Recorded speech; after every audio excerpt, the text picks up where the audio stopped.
पति ने आज अपनी पत्नी की उड़ने की आशा को पूरी की है। इस साइली के लिए मानो ये एक सपना सा है। आज देखिए सचिन ने उसे कितना प्यारा तोहफा दिया है। एक खुद इस साइली की फूलों की दुकान। शादी से पहले इस साइली की अपनी फूलों की दुकान थी, लेकिन इस शादी के बाद घर के काम काजों में इस कदर से उलझी कि वो अपना सपना ही भूल गई। अब उसके सपने को उम्मीद मिली है सचिन के जरिए। इस सचिन ने साइली और अपने परिवार वालों को भनक भी नहीं पड़ने दी। और देखिए ये कितनी प्यारी फूलों की दुकान अपनी पत्नी के लिए उसने बनवा दी है। इस साइली भी खुश है और हाँ, सबसे ज्यादा सचिन के बाबा भी। इस दुकान का उद्घाटन भी देखिए किसके हाथों करवाया गया, रिया, जिसने साइली को पैसे दिए थे कि वैनी ये तुम्हें कुछ खरीदना होगा, तुम्हें कुछ चाहिए होगा तो प्लीज ले लेना। हालांकि रिया का पैसे देने का मतलब कुछ ऐसा वैसा नहीं था, लेकिन ये सही भी नहीं था। अगर साइली घर का काम करती है सबके लिए तो इसका मतलब ये नहीं कि उसे हर जाना चाहिए। होप कि रिया को ये बात समझ आ गई होगी।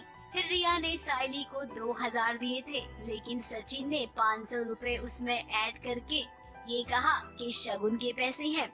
एक होप, एक मोटिवेशन, एक उड़ने की आशा दी है साइली को। और साइली बहुत खुश है क्योंकि इस सीन के पहले रात को मैं रो रही थी सचिन के पास कि मुझे अच्छा नहीं लग रहा है कि मुझे सिर्फ घर के काम ही करने पड़ रहे हैं। और मुझे दुख नहीं है इस बात का, बट ये है कि जो मैं पहले करते आई थी इतने सालों से वो नहीं कर पा रही हूँ, या कह सकते कि जो मुझे करना है वो भी नहीं कर पा रही हूँ, बिकॉज मैं इतनी रिस्पॉन्सिबिलिटी जो घर की है वही उठाकर वही करते जा रही हूँ।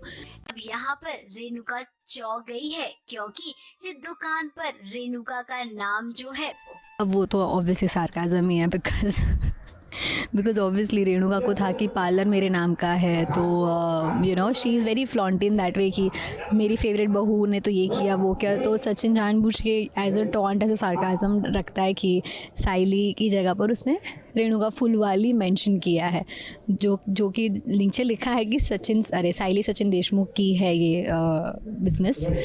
बट इट्स वेरी फनी कि रेणुका बहुत पिस्ड होती है, बहुत गुस्सा होती है। हमेशा ताने मारने वाली रेणुका ही तो है जो साइली को घर की बहू रानी नहीं बल्कि नौकरानी समझती है।